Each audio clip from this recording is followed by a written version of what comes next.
Go. Sayan, meron lang tayong i-guide na magkakabit ng rapid backfire sa Wave Dash. Ito siya ang titestingan natin, Euro Racing 110. Parehas din to saka sa mga XRM. Parehas lang yung wiring nila. Pasahin mo sa akin, shoutout mo na rin.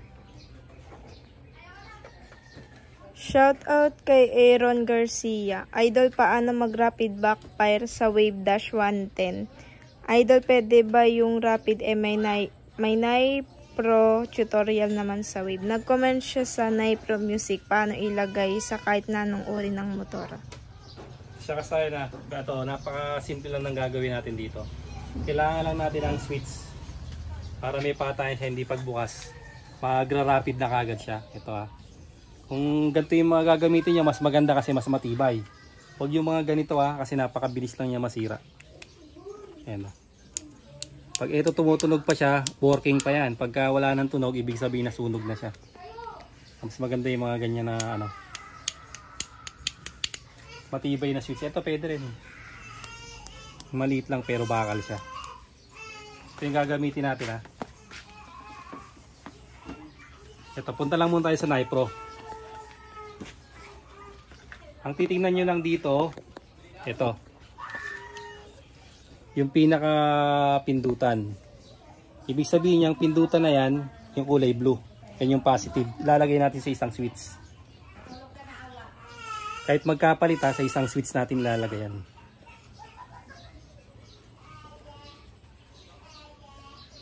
Kung ito naman yung Nipro nyo, kung ganito naman yung kulay red, yung kulay red ang ilalagay nyo sa isang switch. Dito siya ilalagay. Tapos ang negative nito ay body ground, kulay dilaw para kahit ibang kulay maagawan nyo rin siya. Ito. Ang paglalagyan natin ito ay accessory wire. Nailagay na natin sa may pindutan Puno tayo sa accessory wire. Dito ay kukuha sa may flasher relay.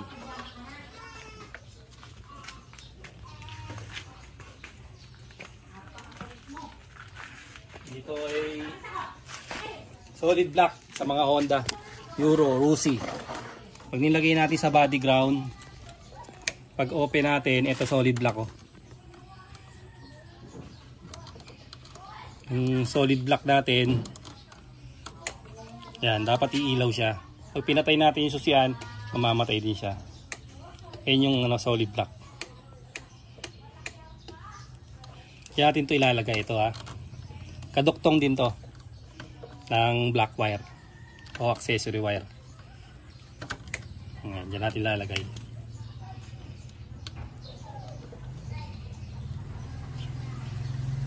Limbawa naman ang motor nyo Kawasaki, Yamaha, kulay brown na accessory wire.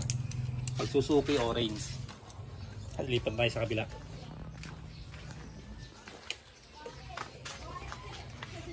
Tapos itong kulay black nya, ito yung niyan, negative. Pag tinignan nyo rito, may negative sign. Ito yung kulay black. Yan ilalagay lang natin sa body ground or sa solid green.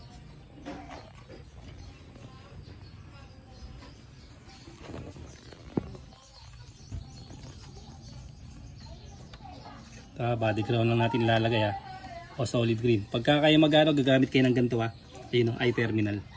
Ito kasi tutorial lang to kaya hindi natin na eye terminal. Ito yung negative natin. Negative sa kabilang Nipro, yan kulay dilaw Ito naman ay kulay black. Tapos mamimili kayo sa dalawa kung alin dito. Pwedeng blue at pwedeng brown yung ilalagay nyo. Basta maglalagay lang kayo dyan ng isa. Dito punta kayo sa stator sa may crankcase. Ito yung crankcase ng ating motor Meron dyan wire. Ito yung stator. Hanapin nyo lang dito yung blue na may lining na yellow. Sa iba blue na may lining na white Ibig sabihin yan yung ating pulser. Kahit anong motor to po pwede. Huwag lang sa mga FI. Kasi may ECU yun. Tsaka merong computer box.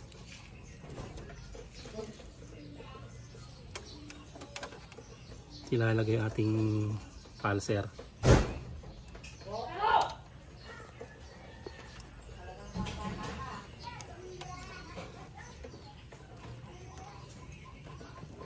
Gamit lang kayo ng magandang wire, huwag yung nagpupulbos. Para matagal nyo siyang magamit. Kaya, kahit alin sa dalawa, pwede yan. O, sa blue na lang natin lalagay. Kasi blue rin naman yung ating pulser. Tapos test na natin. Kasi ito, tignan nyo to ha. Kung ano yung tunog nito, pagbukas nyo, kailangan gagana na siya. Ayan siya. Zero natin. Halimbawa sa brown nyo na ilagay. Ito ha. Halimbawa na ilagay nyo sa brown. O, ganun pa rin siya. Kahit magkabaligtaran niya, wala magiging problema. Tutunog na kagad yan. Tapos yan ang gagayahin ng ating yan ang ating gagayahin ng tunog ng ating muffler. Pag pinatay natin dito, yan, naka-option.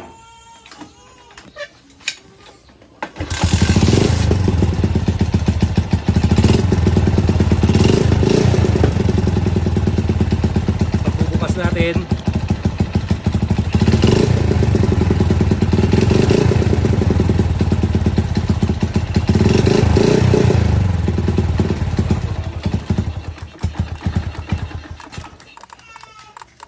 tutunog yung natin ha.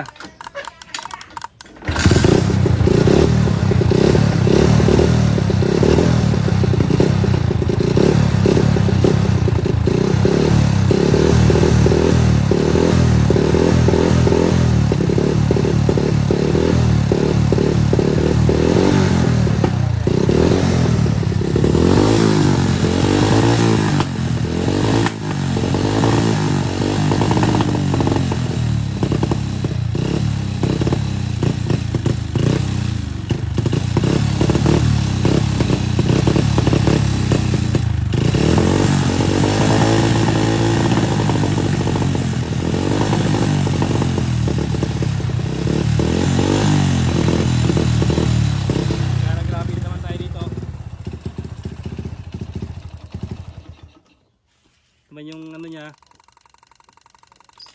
yan din ang gagayahin ng natin.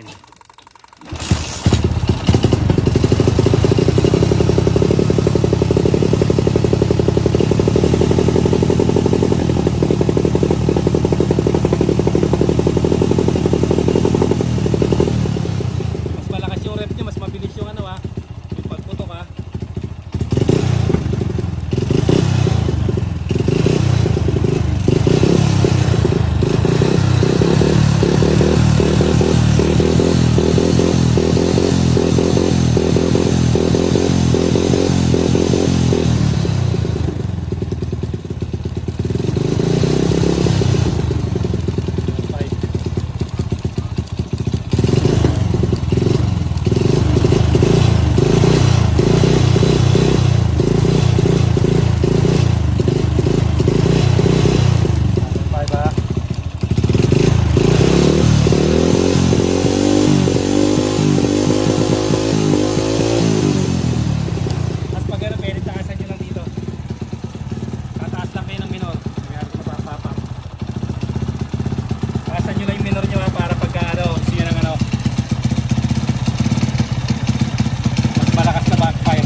Ito lang sa akin, simple lang ha, isang pulser kahit sa brown o sa may blue. Kahit alin sa dalawa, kahit magkabaligtaran yan. Tapos yung black o yung kulay dilaw, pag yung ibang Nipro sa body ground lang o sa solid green. Tapos yung ating pinakapindutan, yung horn trigger, sa may lang siya, sa may on-off switch. Tapos yung isa papunta accessory wire. O, sana nakatulong to sa nag-comment sa atin at magawa nyo na yung kanyang wave dash. Hanggang dito lang mga kasayan. Salamat sa panonood.